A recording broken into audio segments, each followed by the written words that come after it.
मैं ये काम करती हूँ, तो वो झिझक के मारे वो करती भी नहीं है। कहते हैं कि लोग क्या कहेंगे, परिवार क्या कहेगा या समाज क्या कहेगा। हमें परिवार, लोग और समाज के पीछे नहीं देखना है, हमें आगे बढ़ना है, चाहे कैसा भी काम हो तो हमें उस काम को करना है तो करना। और महिला जब धार लेती है काम करने के लिए तो वो पीछे नहीं हटती है क्या? नहीं। अगर सोच लेती है तो वो कर लेती है, और नहीं सोचती है तो वो जब दुनिया के पीछे जब चलती है ना तो वो कुछ भी नहीं कर पाती है। इसलिए महिलाओं को आज के टाइम में रोजगार के लिए, जैसे पढ़ी लिखी महिलाएं नहीं है, शिक्षित महिलाएं नहीं है, तो वह किसी अपने स्कूलों में या अपने घरों में जो भी कामकाज महिलाएं करती है तो कोई शर्मसार की बात नहीं है। अपने घर परिवार को चलाने के लिए उसको करना पड़ता है। तो बहुत से ऐसे काम भी है कि हम महिलाओं के लिए बनाए गए हैं। बहुत सी महिलाएं हैं कि इस चीज़ में शर्म करके नहीं कर सकते, तो महिलाओं को घर बैठे गवर्नमेंट अचार बनाने के लिए, पापड़ बनाने के लिए ऐसे रोजगार दे रही है। तो आप गवर्नमेंट से अप्लाई कर सकते हो, उसमें लोन भी मिल रहा है आपको। महिलाओं को लोन भी मिलता है कि हम ये व्यवसाय चालू करना चाहते हैं, और आप लोगों को जो जो घर की व्यवसाय चीज़ें आपको बनानी आती है उसके ऊपर आप रोजगार ले सकते हो, लोन ले सकते हो और अपना व्यवसाय चालू कर सकते हो। आप पढ़े लिखे हो नहीं हो, आप बाहर नौकरी नहीं कर सकते, कुछ नहीं कर सकते, तो अपना घर का व्यवसाय जरूर कर सकते हो। तो मेरा मानना यही है आप सभी बहनों से, कुछ भी काम करने में अपने पास हुनर है और उस हुनर को आगे बढ़ाने के लिए सबसे पहले अपने आप को जागरूक करना पड़ेगा। तो आप सभी बहनों को बहुत बहुत धन्यवाद। धन्यवाद करते हैं रघु मैडम का, जिन्होंने अपने कीमती समय निकाल के आप लोगों के लिए आए, इतना अच्छा उन्होंने उत्तर दिया। बहुत धन्यवाद मैडम का।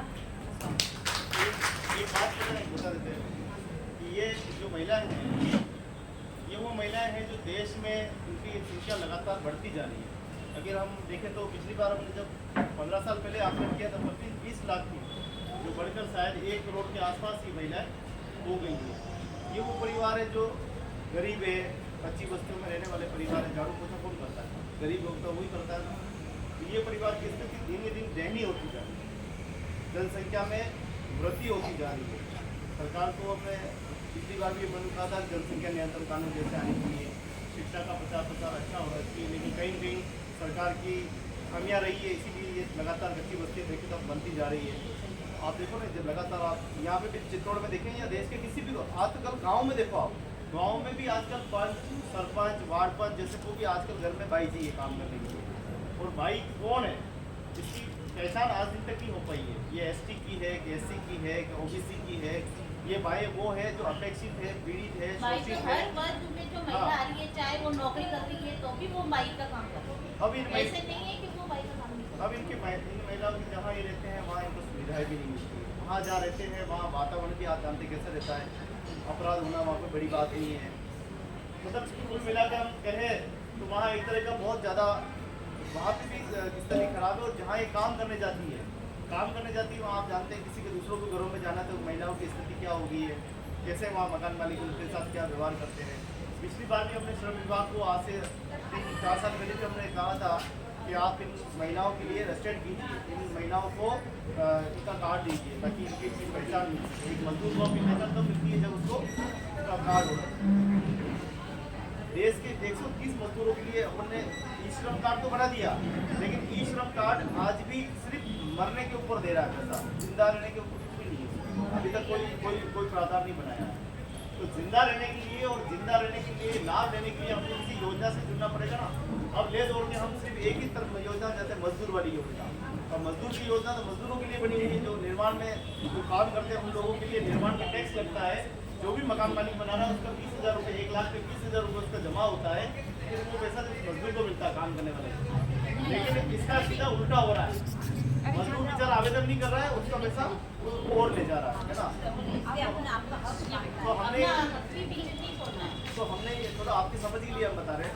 हमने ये कहा था, श्रम विभाग को ये कहा था, जयपुर को भी कहा था, हमने उदयपुर को भी कहा था, चित्तौड़ को भी कहा था कि जो महिलाएं घरों में काम करती है वो महिलाएं ये बताएगी कि मेरा नाम राधा है या मेरा नाम सलमा है और मैं इस मकान मालिक के या काम करते वो हाथ से भर के देगी फॉर्मेट को, जिसको नियोक्ता प्रमाण पत्र कहते हैं। नियोक्ता प्रमाण पत्र के आधार पे उसका कार्ड बन जाना चाहिए और उसके लिए कल्याण मंडल को बना दिया, महिला को कह दिया आप मजदूर हो, मजदूर की छाप तो लगा दिया आपके ऊपर, लेकिन मजदूर के ऐसा मजदूर है जिसके अंदर जान ही नहीं है, योजना नहीं बनी है अभी तक। किस कैटेगरी में डालेंगे वो भी नहीं बनाया इन्होंने, खाली मजदूर मान लिया आप, ठीक है आप कह रहे मजदूर जाओ आप से मजदूर हो, लेकिन मजदूर के लिए कोई योजना नहीं बनाई है। तो हमने कुछ ये 4 मांगे इसमें रखी है, तो 4 मांगों को लेके हम जा रहे हैं। एक तो हमारी आज तक हमारी मजदूरी हमें नहीं पता क्या है, मेहनत तो हम करते हैं, ताकत हम बेचते हैं, लेकिन हमारा दाम कोई और तय करता है ना। तो एक ये है हमारी सरकार से गुजारिश करेंगे कि सरकार और प्रशासन मिलकर हमारी जो आमदनी है आज के हिसाब से, अगर मैडम को पूछे कितना महीना घर चाहिए घर का, तो आप बता सकते क्या अपने घर को चलाने के लिए कितना चाहिए? एक मध्यम श्रेणी के परिवार को कम से कम 1 लाख रुपए चाहिए महीने का। एक लो कैटेगरी के आदमी को कम से कम 50,000 चाहिए। एक मजदूर परिवार को आप देखिए, हमने आगे किया था 28,000 रुपये चाहिए। अब 28,000 कहाँ से कमाते? 5,000 मुश्किल से कमाते, घर कैसे चलाते? देखो आटा भी चाहिए, दाल भी चाहिए, तेल भी चाहिए, हमारे को कपड़े भी चाहिए, जूते भी चाहिए, मोजे भी चाहिए, बच्चों की फीस भी होती है, लाइट का बिल भी होता है ना। जो बता रहे हो आप उसमें भी बहुत कम अच्छा, उसमें भी 3-4 चीजें नहीं आई है, इसमें हमें डाबर जन्म कुछ नहीं आई है, 2-4 चीजें नहीं आई है हमारे इसमें, है ना। अच्छा खाना पीना नहीं आया, उसमें वो चीज़ आई है तो खाली खा के जिंदा रह सकते हैं बस, उसमें इसके अलावा कुछ भी नहीं आया। तो भी 28,000 रुपये हमको महीने का चाहिए। तो ये 4,000 5,000 का गुजारा कैसे कर रहे बताओ? क्या खाते होंगे? खाली आटा खा के तो काम नहीं चलेगा, उसको तो डालना पड़ेगा। ये स्थिति महिलाओं की हो रही है, इसलिए हम लोगों ने उसी हमने मांग की है कि आज तो चलो मेहनत कर रहे हैं, आज तो झाड़ू भी लग रहा है, पोछा भी लग रहा है, काम भी हो रहा है। हाँ, करेंगे आप तो इनके लिए आने वाले समय में ये ऐसा ही जैसे कुछ लागू हो, और मकान मालिक जहाँ ये काम कर रही है उस मकान मालिक भी उसके ऊपर टैक्स लागू हो, इनको भुगतान हो, जैसे निर्माण श्रमिक हो वैसे इनका भी होना चाहिए। ऑफिस में इनका रजिस्ट्रेशन होना चाहिए, सारा मुआवजा लेकिन भी इनको मिल सुरक्षा की जिम्मेदारी आज भी सरकार नहीं कर पाई है, ना प्रशासन करता है। कई जाति इनके साथ छेड़छाड़ वगैरह होती है, आज भी ये मामला बना हुआ है, आज भी ये असुरक्षित है। पुलिस को अगर ये कॉलोनी में रहते फोन भी करते तो पुलिस नहीं आती वहाँ पे। ये इनकी एक इनका सबसे बड़ा मुद्दा है, आवास का मुद्दा है ना, जो बरसों से किराया ले रहे हैं, और ये वही परिवार है जो ज़्यादातर किराए के, हाँ नहीं भरे तो है, लेकिन भेजते किसको आप? भरे तो मिले, मिलते कहाँ? इसके ऊपर ये अपने ये नहीं कहते राजनीतिक में, इसकी सूची राजनीति देश में नहीं है, इसकी सूची पुलिस वाले में होनी चाहिए। पुलिस वाले ही आकलन करें किसके पास घर है, किसके पास उनके घरों की जो व्यवस्था है वो भी इसके लिए हो, अच्छा वातावरण नहीं, ये केंद्र लेवल का काम है, केंद्र बनाएगा।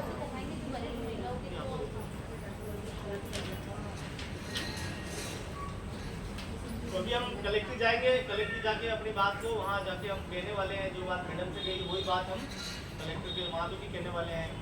पत्रकार साथी आए उनके सामने भी अपनी बात को रखेंगे, वहाँ जो कोई जनप्रतिनिधि आ जाए उनके सामने भी अपनी बात को रखेंगे कि भाई हम इसलिए इस मांग को लेकर हम यहाँ आए हैं, है ना। तो आप लोग भी थोड़ा सहयोग कीजिएगा और थोड़ा सा जो भी पूछे उसका सही सवाल का सही जवाब देना है ना, ये थोड़ा ध्यान जरूरी है, बहुत बोलना जरूरी है। आप अगर मुद्दा उठाओगे तभी आज महिला के लिए नाम होंगे। महिला अपने खुद के लिए मुद्दा नहीं उठाएगी तो कैसे होगा? तो आज तो हमारा ज्ञापन का ही खाली कार्यक्रम था। जब अगली बार जब मिलेंगे तब आपको श्रम कानून पे भी बात करेंगे, बहुत सारी आपके लिए बहुत सारी योजनाएं जो है चलती है उसके लिए भी बताएंगे। जैसे आप बता रहे थे ना बहन बता रहे थे कि हमारे घर बैठे काम, तो घर बैठे भी आप बहुत सारे काम है मैडम, उसकी तो बहुत सारे स्रोत है। यहाँ बहुत सारी एजेंसियाँ जो इस प्रकार से स्किल डेवलपमेंट का काम कराती हैं, उनसे भी आप संपर्क करो, उनसे भी सीख सकते हो। हाँ, एजेंसी है, मैं आपको और बताऊंगी। आत्मनिर्भर बनने के बहुत सारे साधन एजेंसी है, घर बैठे काम।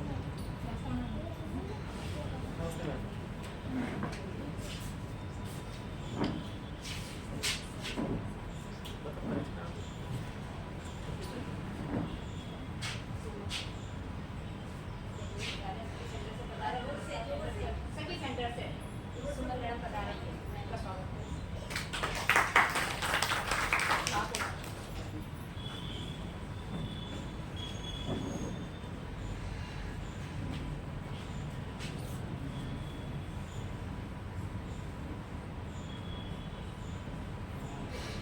यहाँ तो क्या आप दो चार ही जाते हैं, लेकिन कोटा में हमने देखा पूरे ऑटो भर के महिलाएं जाती है, पूरी ऑटो भर के।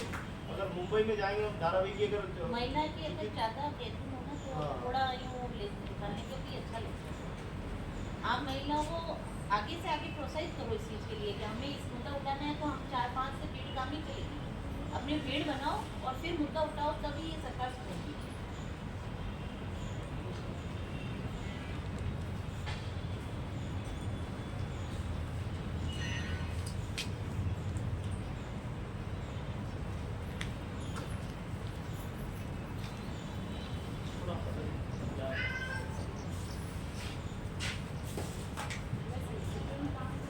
वहाँ पर 101 या 2 का महिला होती है, फोन लगाना और घर पे भी कोई झगड़ा वगड़ा होता है तो वही सब लगाना और दूसरों को भी बताना।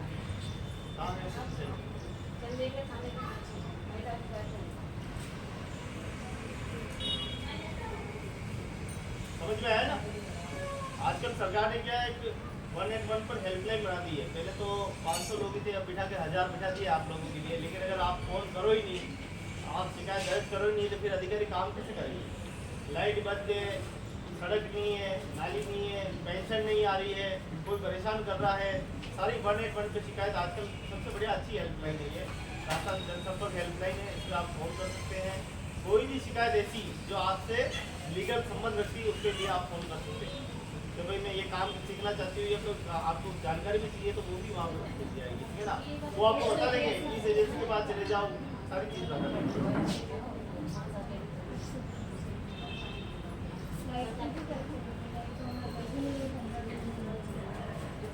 रोजगार का रोजगार का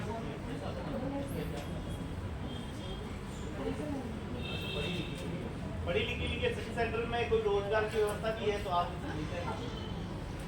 आजकल बहुत सारी व्यवस्था ना, बहुत सारी ट्रेनिंग हो रही है। आप खाने पीने की, बनाने की, स्किल डेवलपमेंट की, बहुत सारी योजना ऐसी। हाँ हाँ, वहाँ पे आना है आपको, किसी को रोजगार चाहिए तो वहाँ पर आप जो बड़ी लिखी वो लेक्चर और आधार कार्ड फोटो लेकर आना। वहाँ पे फॉर्म भरा जाता है, कहीं पे भी बहुत खाली होती है तो आप लोगों को